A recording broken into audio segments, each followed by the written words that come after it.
너희가 자랑하는 것이 옳지 아니하도다. 적은 누룩이 온 덩어리에 퍼지는 것을 알지 못하느냐. 너희는 누룩 없는 자인데 새 덩어리가 되기 위하여 묵은 누룩을 내버리라. 우리의 유월절 양 곧 그리스도께서 희생이 되셨느니라. 이러므로 우리가 명절을 지키되 묵은 누룩으로도 말고 악하고 악이 찬 누룩으로도 말고 누룩이 없이 오직 순전함과 진실함의 떡으로 하자. 아멘. 오늘까지 우리 민족의 고유의 명절인 설날의 연휴가 계속되고 있습니다. 여러분들은 설날을 가족들과 또 친척들과 즐거운 시간을 보내셨나요? 아까 우리 주성이는 목사님한테 전화해서 목사님 할머니 집에 갔다가 세뱃돈 받아왔어요 이렇게 자랑을 했는데 많이 받았구나. 사실 저는 예전에 설날이 참 싫었습니다. 자, 왜 싫었냐면 저희 앞집에는 설날이 시작되기 전부터 시끌벅적하고 설날이 끝날 때까지 계속 막 사람들이 북적북적 했는데 우리는 설날 당일에 잠시 수원에 있는 할머니 집에 내려가서 점심만 먹고 올라오는 것이 고작이었기 때문입니다. 그래서 가끔 텔레비전에서 올해는 10시간 걸려서 고향에 다녀왔습니다. 또는 차가 어찌나 막히든지 12시간 걸려서 고향에 내려갔습니다. 라고 하는 것들이 즐겁고 행복한 비명처럼 들렸습니다. 그래서 그런 말을 들으면서 속으로 나는 제발 한 번만이라도 좋으니까 10시간 걸려서 내려갈 시골이 있었으면 좋겠다 라고 그렇게 생각을 했었습니다. 그런데 드디어 꿈이 이루어졌습니다. 제 아내와 결혼을 하고 몇 년이 채 되지 않아서 설날에 처갓댁에 내려갔다 올라오는데 무려 7시간 반이 걸린 것입니다. 그래서 모 교회 목사님들과 전도사님들에게 자랑을 하듯이 저 이번 설날에 7시간 반 걸려서 올라왔어요 라고 하면서 그렇게 이야기를 했던 적이 있습니다. 말이 나온 김에 잠시 설날의 유래에 대해서 한번 말씀을 드리겠습니다. 설날은 음력으로 1월 1일을 가리키는데 정월 초하루라고 그렇게 말합니다. 설은 살인다, 사간다 라는 옛말에서 유래된 것으로 삼가하다, 조심하다 라는 뜻을 가지고 있습니다. 즉 설날은 1년 내내 아무 탈 없이 잘 지낼 수 있도록 행동을 조심하고 조심스럽게 첫 발을 내디뎌야 한다 라는 뜻의 명절로 지켜왔던 것입니다. 좀 더 쉽게 말하면 조심하면서 가만히 들어 앉아있는 날이 바로 설날입니다. 우리나라가 설날을 언제부터 명절로 지키기 시작했는지 정확한 기록은 없지만 중국 사서에 이런 기록이 있다고 합니다. 신라 때 정월 초하루에는 왕이 잔치를 베풀어 군신을 모아 회연하고 1월 신을 배려했다라는 기록이 있다고 합니다. 그래서 그러한 역사적인 기록을 보아서 설날의 역사는 적어도 1000년 이상 되지 않았을까라는 생각을 하게 됩니다. 그런데 일제 감정기 때에 일본 사람들은 양력을 설로 지켰습니다. 그래서 양력 1월 1일을 새로운 의미의 신정이라고 부르게 했고 조선의 음력 설을 구시대적인 의미로 구정이라고 부르게 했습니다. 해방 이후에도 대한민국 정부는 이 양력 1월 설을 신정을 명절로 정하고 구정은 인정하지 않았습니다. 하지만 1000년 이상 이어온 풍습은 결코 사라지지가 않았습니다. 국민들은 여전히 구정설을 명절로 보내고 있습니다. 그렇게 지내다가 1985년도에 구정설을 민속의 날로 지정을 했고 정식 공휴일로 지키게 되었습니다. 그리고 1989년도에 구정설을 다시 설날로 명칭을 바꾸어서 설 전날과 설 다음날까지 3일 동안 그렇게 쉬게 되었습니다. 그런데 아직도 우리 젊은 저와 같은 사람들은 나도 모르게 구정설, 신정설이라는 단어를 쓰게 되는데 아마 아직까지 설날이 딱 인식이 덜 되지 않았나 라는 생각을 해보게 됩니다. 제가 서두에서 설날의 유래에 대해서 이야기를 한 것은 오늘 전해 드릴 말씀과 연관이 있기 때문에 그렇습니다. 우리 대한민국에서는 설날이 있다면 이스라엘에는 유월절이 있습니다. 특히 우리 대한민국은 추석과 더불어서 설날을 2대 명절로 지키는데 이스라엘은 유월절과 맥주절과 초막절을 3대 명절로 지킵니다. 그 중에서 가장 큰 명절이 바로 유월절입니다. 본문으로 들어가기 전에 유대인들의 가장 큰 명절인 유월절이 어떻게 형성이 되게 되었는지에 대해서 먼저 알아보도록 하겠습니다.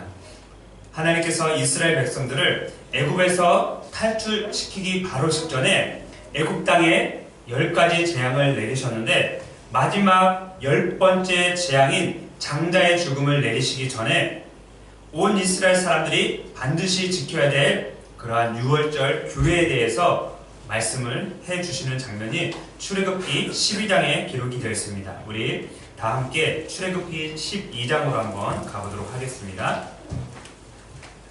출애굽기 12장 구약성경 98페이지 정도 있습니다.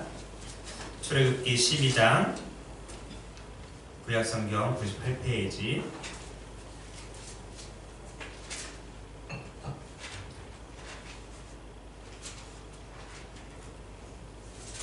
뒤로 찾아봐. 출애굽기 12장 98페이지 12장 1절부터 보겠습니다.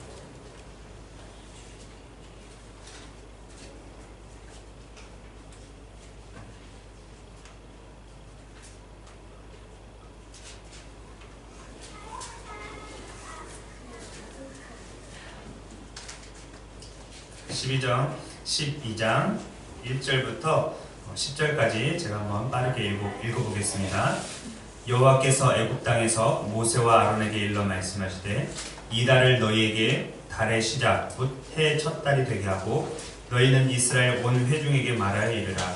이 달 열흘에 너희 각자가 어린 양을 잡을지니 각 가족대로 그 식구를 위하여 어린 양을 취하되 그 어린 양에 대하여 식구가 너무 적으면 그 집의 이웃과 함께 사람의 수를 따라서 하나를 잡고 각 사람이 먹을 수 있는 분량에 따라서 너희 어린 양을 계산할 것이며 너희 어린 양은 흠없고 1년 된 수컷으로 하되 양이나 염소 중에서 취하고 이달 열 나흘까지 간직하였다가 해질 때에 이스라엘 회중이 그 양을 잡고 그 피를 양을 먹을 집 좌우 문설주와 임방에 바르고 그 밤에 그 고기를 불에 구워 무교병과 쓴나물과 아울러 먹되 날 것으로나 물에 삶아서 먹지 말고 머리와 다리와 내장을 다 불에 구워 먹고 아침까지 남겨두지 말며 아침까지 남은 것은 곧 불사르라. 하나님께서 출애굽을 이스라엘 역사의 원론으로 삼으셨습니다. 그리고 그들이 사용하는 달력에서 첫 달, 곧 1월이 되도록 말씀을 하셨습니다. 그래서 이스라엘 사람들은 이 1월을 아빕월이라고 그렇게 부릅니다.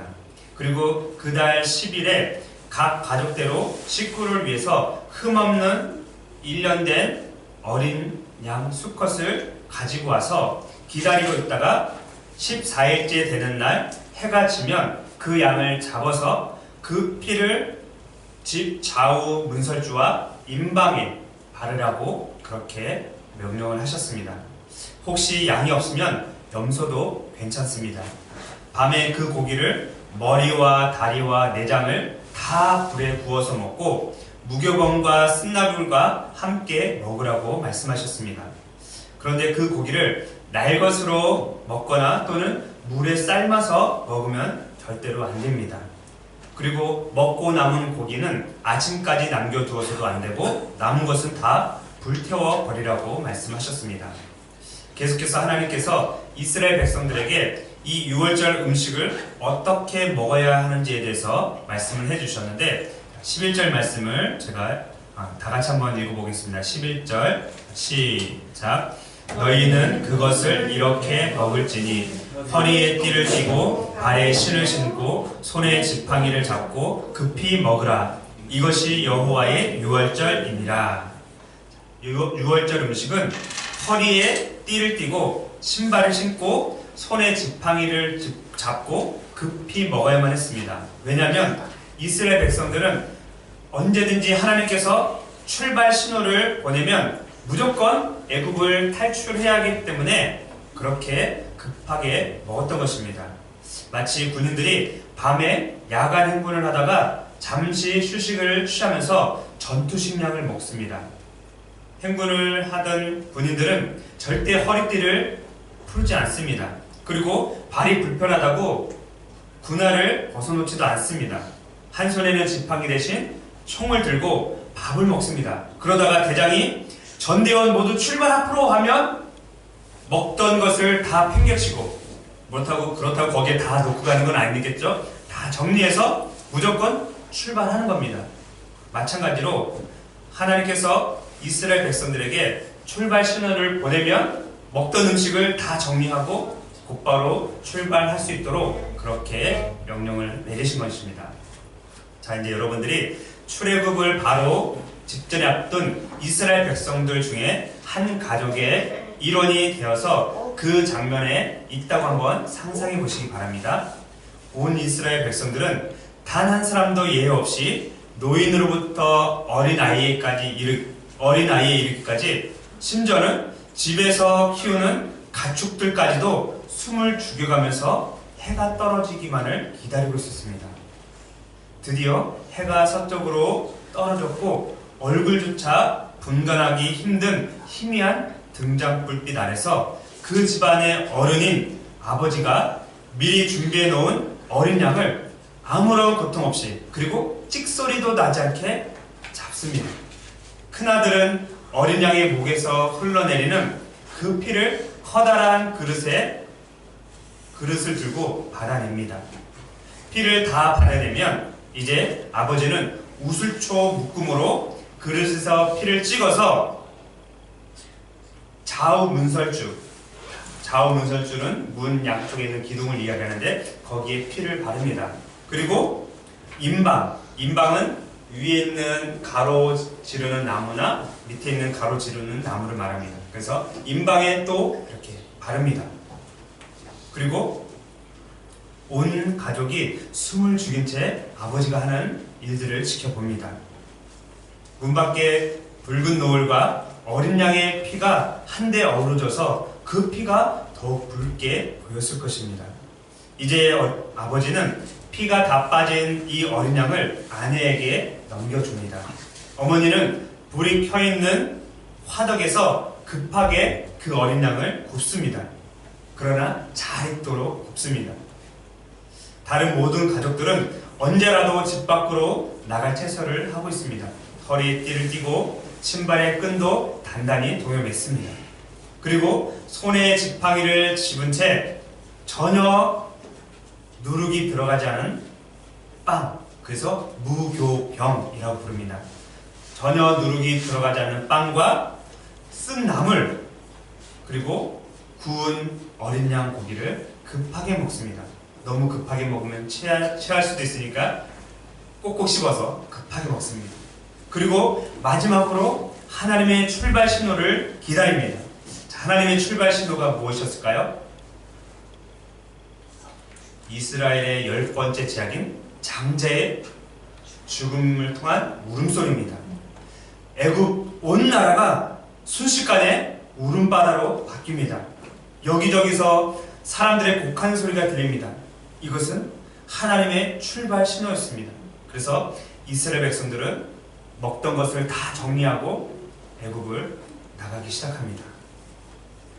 애굽의 모든 장자들은 다 죽었지만 이스라엘 백성들은 어린 양의 피 때문에 단 한 사람도 죽지 않고 구원을 받게 된 것입니다.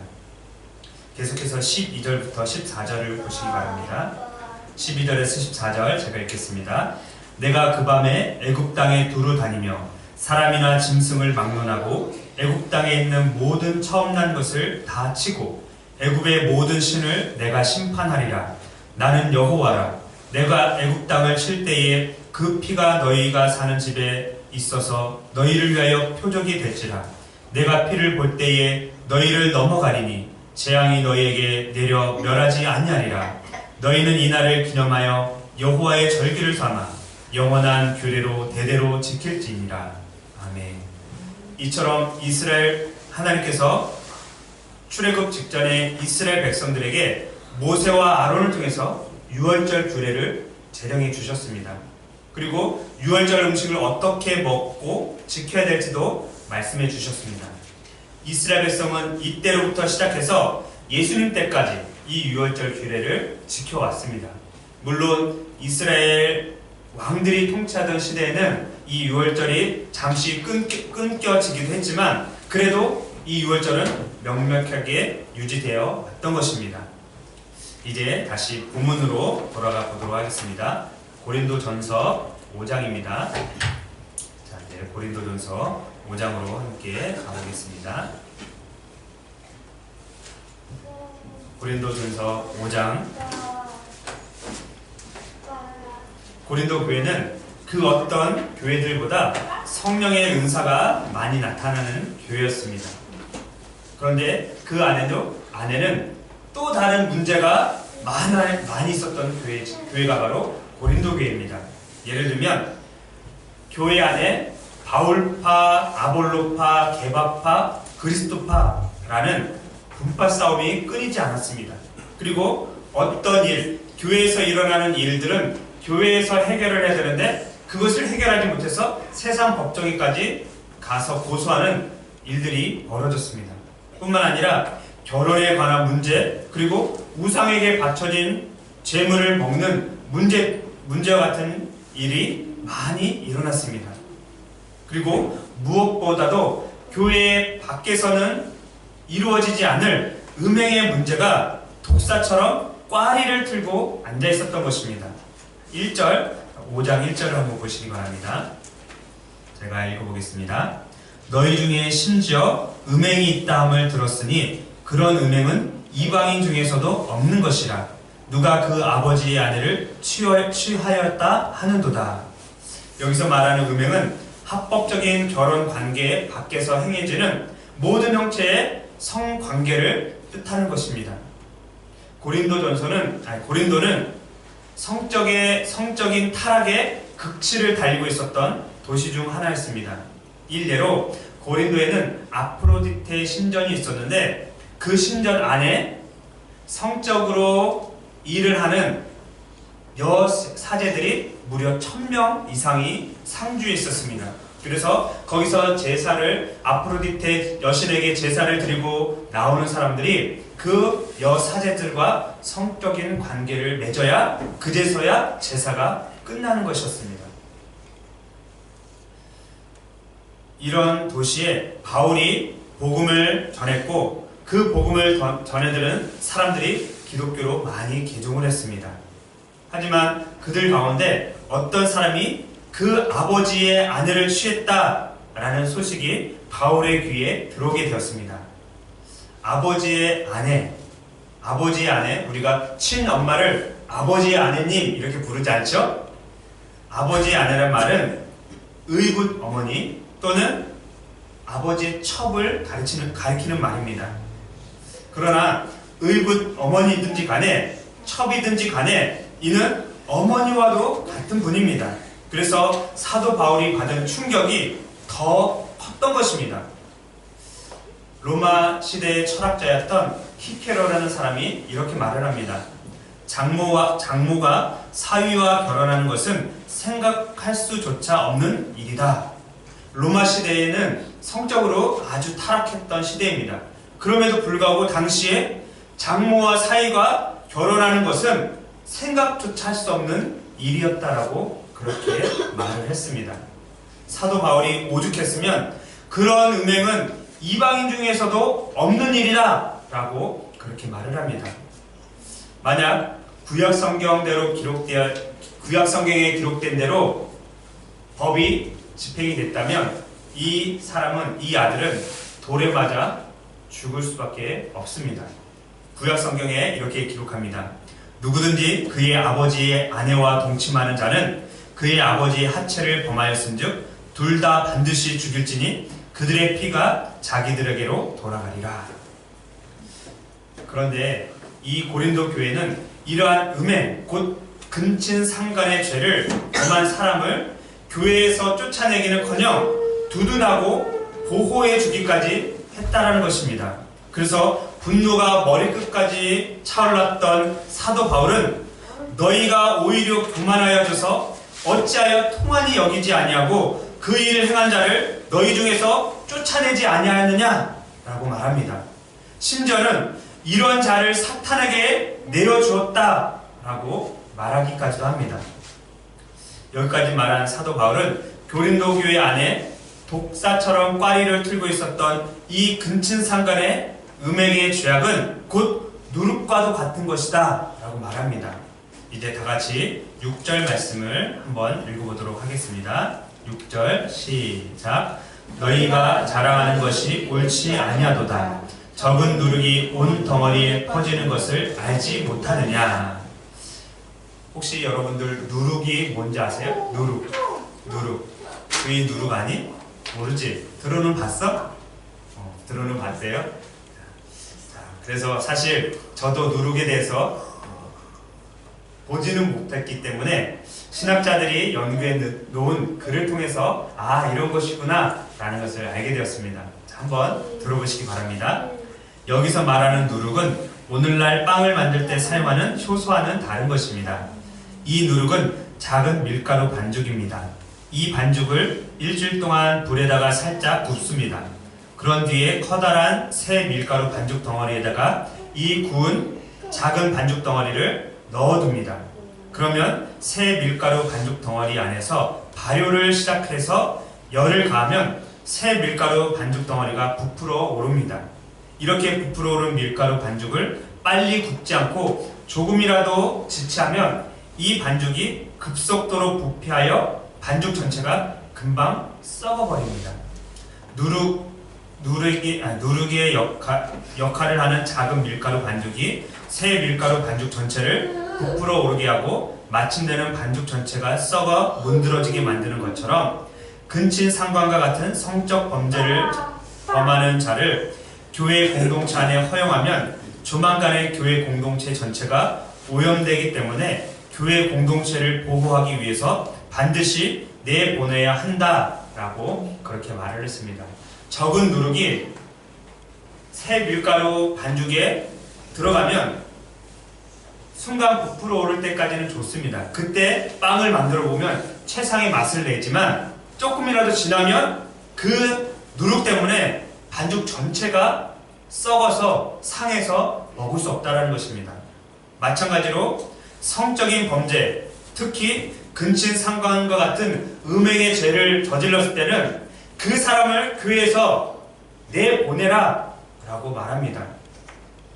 13절을 보시기 바랍니다. 밖에 있는 사람들은 하나님이 심판하시려니와 이 악한 사람은 너희 중에서 내쫓으라. 일말의 여지 없이 사도 바울은 이러한 누룩과 같은 사람은 그냥 교회 밖으로 내쫓아 버려야 된다라고 그렇게 말합니다. 계속해서 바울은 고린도 교회에 누룩처럼 퍼져 있는 근친상간에 대한 음행의 문제를 해결하기 위해서 유월절 양이신 그리스도께서 희생을 당하셨다라고 말합니다. 이제 7절을 또 같이 한번 읽어보도록 하겠습니다. 시작. 너희는 누룩 없는 자인데 새 덩어리가 되기 위하여 묵은 누룩을 내버리라. 우리의 유월절 곧 그리스도께서 희생이 되셨느니라. 사도 바울은 고린도 교회를 향해서 너희는 누룩이 없는 자였다라고 말합니다. 그런데 사실은 고린도 교회는 처음부터 누룩이 없는 자가 아니었을 것입니다. 그들은 원래 누룩이 있는 자들이었는데 우리의 유월절 양이신 그리스도께서 십자가를 통해서 희생하셨기 때문에 누룩이 없는 자들로 칭함을 받게 된 것입니다. 우리가 앞에서 살펴본 대로 유월절은 하나님께서 이스라엘 백성들을 애굽에서 탈출시키기 바로 직전에 있었던 사건을 기념하는 명절입니다. 이스라엘 백성들은 이 유월절에는 반드시 불에 구운 어린 양을 먹어야 되고 이 어린 양과 함께 누룩이 전혀 없는, 맛이 전혀 없는 무교병을 함께 먹어야만 했습니다.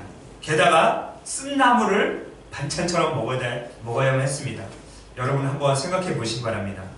불에 구운 양고기, 양념 안 된 거 먹습니다. 거기다가 아무런 맛도 없는 빵을 먹습니다. 거기다 쓴나물까지 먹는다면 최악이라고 생각할 수 있을 것입니다. 그런데 이스라엘 백성들은 유월절 어린 양을 잡는 날부터 시작해서 7일 동안 계속 무교병을 먹고 그렇게 먹었습니다. 우리 그리스도인들은 어떻게 해야 될까요? 그럼 우리도 유월절마다 양을 잡아서 구워서 먹고 무교병을 먹고 쓴나물을 먹어야 될까요? 아닙니다. 우리는 유월절 어린 양이신 예수 그리스도께서 대신 희생이 되셨기 때문에 절대로 그렇게 하지 않아도 됩니다. 대신 우리는 평생토록 예수님의 그 은혜를 기억하고 묵상을 해야만 하는 것입니다. 그래서 한 신학자가 이렇게 말합니다. 그리스도인의 유월절은 일주일 동안 지속되는 것이 아니라 평생토록 지속되는 것이다. 그 은혜를 감격하여 하나님께 찬양과 경배와 영광을 돌려드리는 것입니다. 우리가 이미 살펴봤듯이 유월절 어린 양은 바로 예수 그리스도이십니다. 예수님의 제자가 아닌 세례를 베풀었던 세례 요한의 고백을 한번 들어보시기 바랍니다. 어느 날 세례 요한이 요단강에서 많은 사람들에게 세례를 베풀고 있었습니다.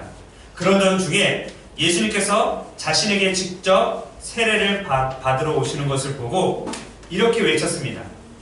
보라, 세상 죄를 지고 가는 하나님의 어린 양이로다. 그리고 그 다음날에 자신의 두 제자와 함께 가다가 예수님께서 또 지나가신 것을 보십니다.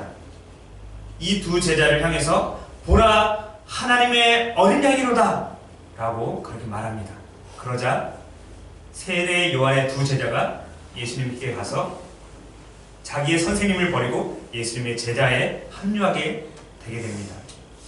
그렇다면 하나님께서 오늘 우리들에게 유월절 어린 양이신 예수님을 보내주신 목적이 있는데 그 목적이 무엇이겠습니까?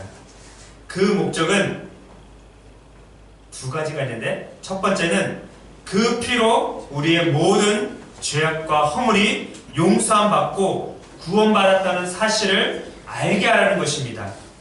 이번에는 사도 베드로의 고백을 들어보시기 바랍니다.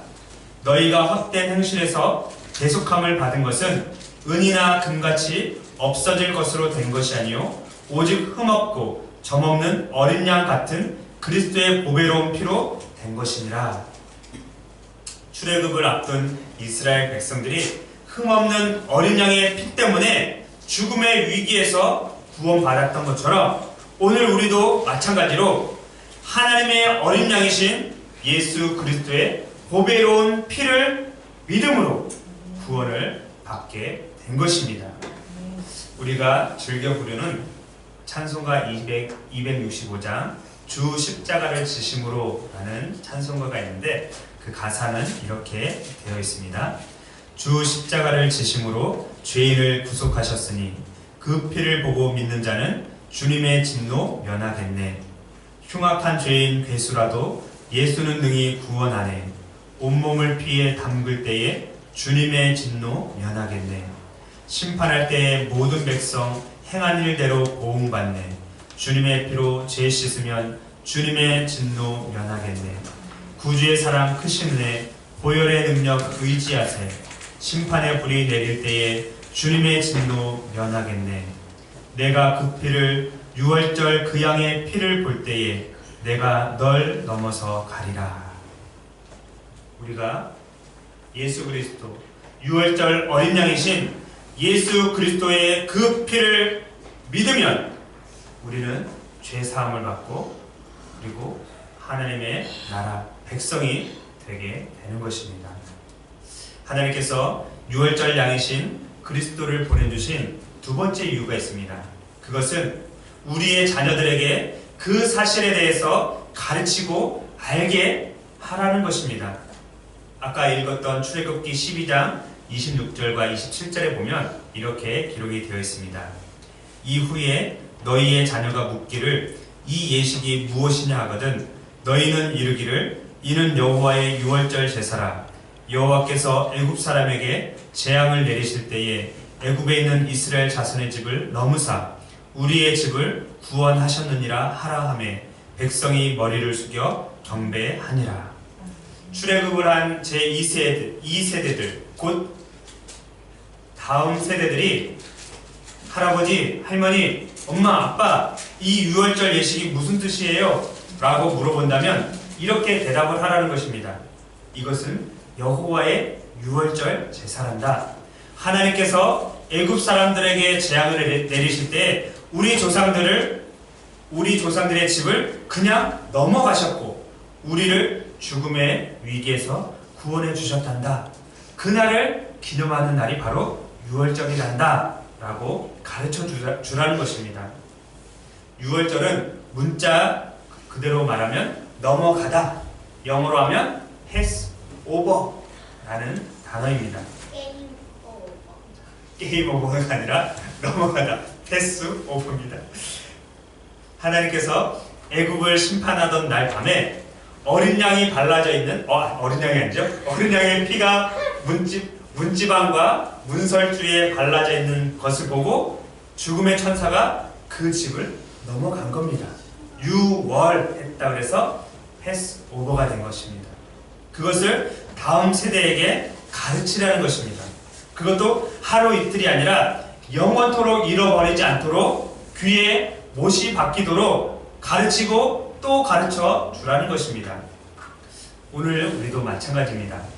우리의 자녀들이, 우리의 손주들이 엄마, 아빠, 할아버지, 할머니 하나님께서 우리에게 유월절 어린 양이신 예수님을 보내주신 이유가 뭐예요? 라고 물어보면 우리는 얘야, 아들아, 딸아 하나님께서 우리에게 유월절 어린 양이신 예수님을 보내주신 이유는 예수님의 피로 우리의 모든 죄악이 용서를 받았고 그리고 우리를 구원시켜 주시기 위해서 하나님께서 어린 양이신 예수님을 이 땅에 보내주셨단다 라고 가르쳐 주라는 것입니다.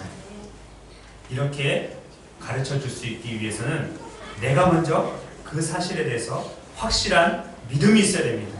내가 믿지 않고는 그렇게 가르쳐 줄 수가 없습니다. 사랑하는 생명빛교회 성도 여러분, 이스라엘 백성들은 애굽을 탈출하기 전에 어린 양의 피를 통해서 구원을 받았습니다.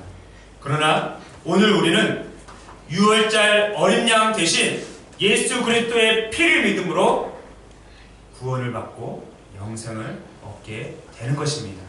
이 사실을 믿음으로 받아들이시고 오늘도 유월절 양 대신 예수 그리스도를 의지함으로 승리하시는 복된 하루가 되시기를 간절히 바라겠습니다. 기도하겠습니다.